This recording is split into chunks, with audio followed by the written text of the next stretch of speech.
Rumor has it, Flash sequel already in discussion at Warner Brothers. Well, yeah. As with rumors and all rumors and what have you, wow, boy, how do you weigh the credibility? Well, this is pretty credible. I mean, it's kind of standard operating procedure.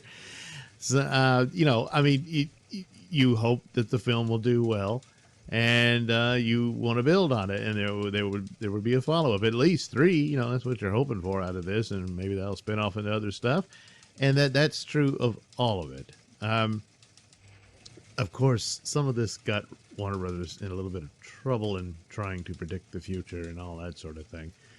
But it all depends on the performance of the Flash film, and if it does well, then the sequel's all but guaranteed.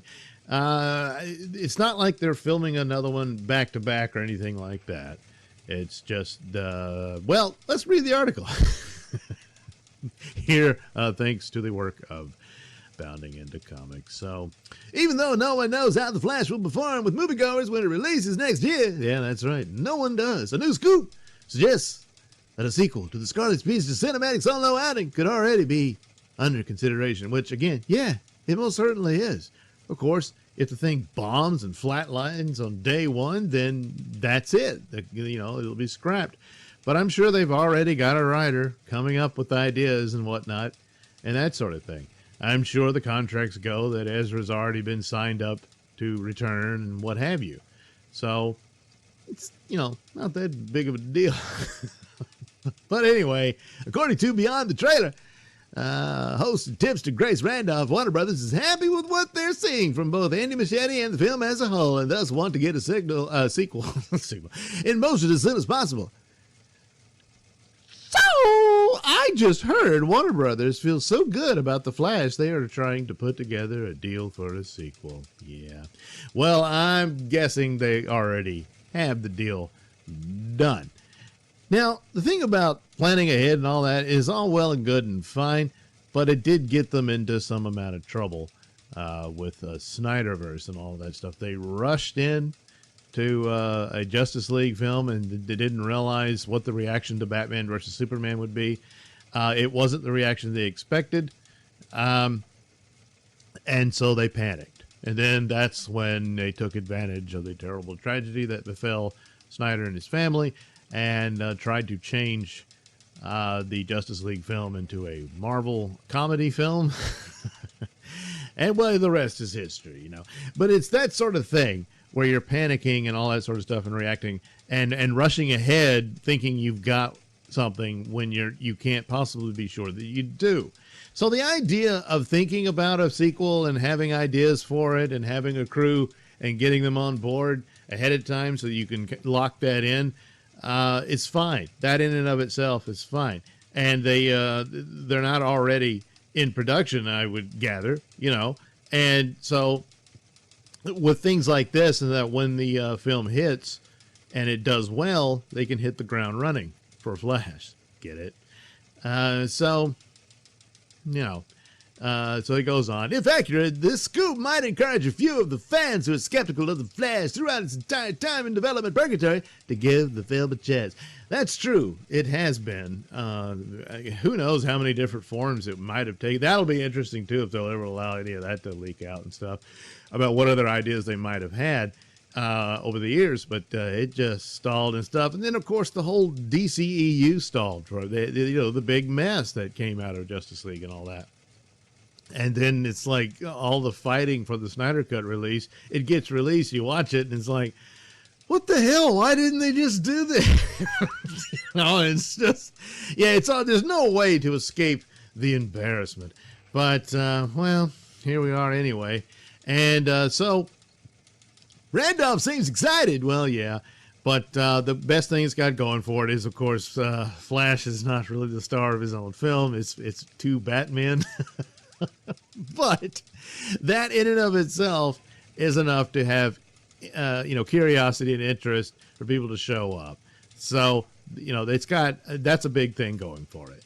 So you'll have, Ben Affleck as Batman, Michael Keaton returning as Batman. That's a big deal too. Michael Keaton reprising the role.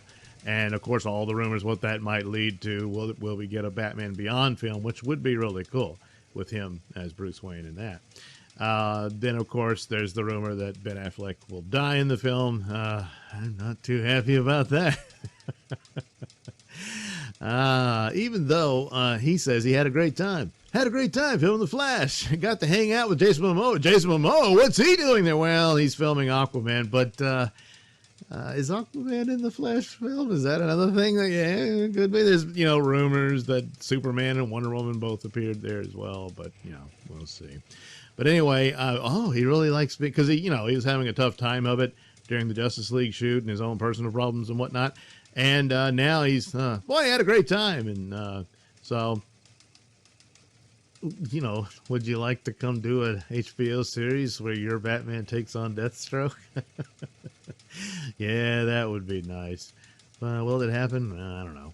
Anyway, and then, of course, there's a new Supergirl in there. And there's a rumor, not a rumor, I think it's going to happen that they're going to spin her off into a series for HBO Max. So, why not just keep going with that, and even the Batman story could take place in the past, even if he died off in this one. The only other question is that will Robert Pattinson's Batman replace the Ben Affleck Batman as the official Batman for the DCEU? But I don't know that, I got the feeling, if you will, that Matt Reeves is wanting his Batman to be within his own world, and wouldn't have any involvement with these other characters. The idea of some footage or what have you that the Flash sees as another universe where there's another Batman, yeah, fine. But to actually have him fused into it to where, the Flash and Superman and all that exist in the world of the Batman. It might not be something he's interested in other people treading on his territory and all this sort of thing. But then again, if that's what Warner Brothers wants, they'll get it. So, time will tell. So that would mean there's not one, not two, but three Batman in the Flash movie, which should be another thing of excitement because, Batman's the star. So anyway, but the cautionary tale here about planning ahead and saying that Warner Brothers was so happy, so they, Batman versus Superman got a standing ovation. Now, I liked Batman versus Superman, but I see it as a flawed film, and I understand why there are people who do not like it at all. And all that. And so, but they thought it was this great thing and that it was, easily going to be $1 billion movie and all that sort of thing. And, well, it didn't happen. Here, they were so pleased, apparently, with Wonder Woman 84. And, jeez. That really broke my heart. Boy, because I really loved the first one. And then I don't know what the hell happened here. But, yeah, it was bad. Yeah, it's terrible. So, this could mean The Flash is a terrible movie.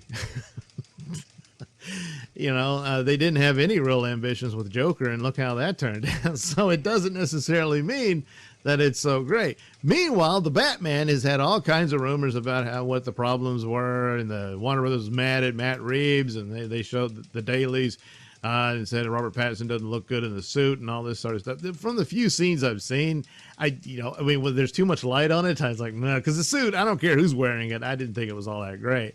But in other scenes when he's beating up that gang, it looks pretty cool. So, I don't know.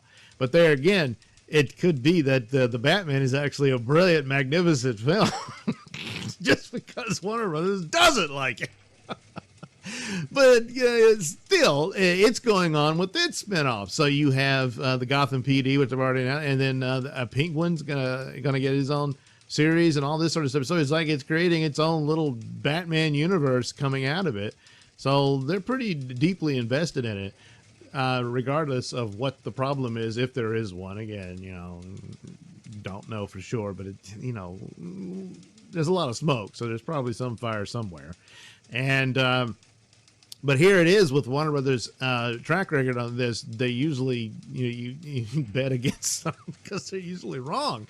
And here that they're upset with it for whatever reason with Matt Reeves, and they don't like the tone and the darkness or whatever. Besides just the look of Robert Pattinson or whatever, with the dark tone of the material.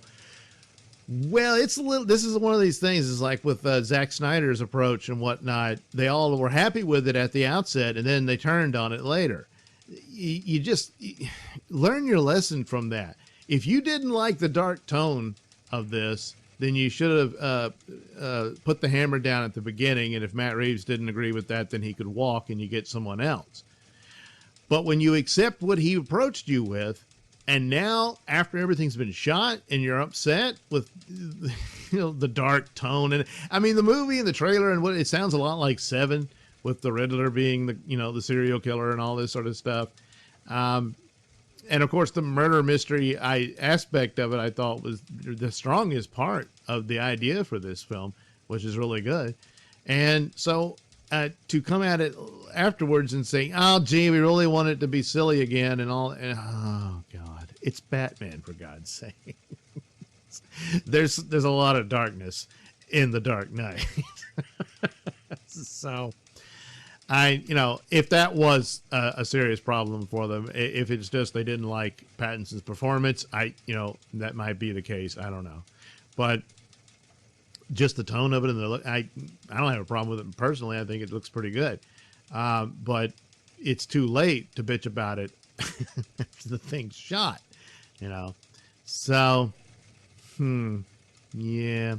Anyway, we'll find out when we see how this article goes. And gee, are you looking forward to it? What do you make of The Flash getting a sequel? Well, again, stands to reason, makes sense that they would do that, just in the planning stages. I don't know how far into production they would be by the time the movie actually debuts, but the clock's ticking, so we'll soon see it. And whatever they got rolling, I don't think would lock them into something that was destined to be a failure too soon. So it's just not that big of a scoop. I don't think it's not that big of a deal. It just that makes sense that they would work on that.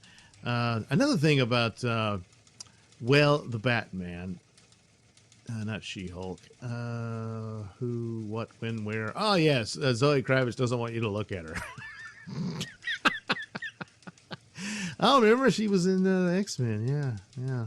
She doesn't want to wear a suit like that because it plays to the male gaze, and that's wrong. So I don't know, but the quote here is, I also tried to think about the role not as Catwoman, but as a woman. Well, yeah, turns out Catwoman's a woman. It's in the name. How does this make me feel, she wondered. How are we approaching this, and how are we making sure we're not fetishizing or creating a stereotype? I knew it needed to be a real person. It's based on a cartoon, but this is one of these things where actors try to sound like they're far deeper than they really are. They all do this. And so is it enough to condemn her for it? Who cares?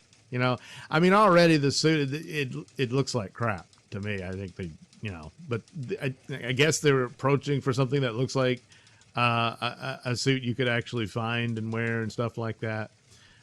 Yeah, maybe.